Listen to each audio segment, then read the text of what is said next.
এই জায়গাটা ছিল জঙ্গলাকীর্ণ, একটা এলাকা, কোনো বসতি ছিল না। করেছে ও ভেবেছে অন্য কিছু, মানে আমাকে হয়তো ধরতে এসছে, শাস্তি দেবে, ফাঁসি দেবে, এইসব ব্যাপার।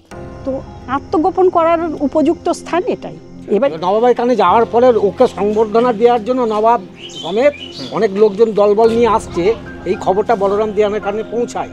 তো তারপরে কি করলো, ওর হাতে তো আংটি ছিল, ওই আংটি তখন ওই চুষে নিয়েছিল, হীরের আংটি।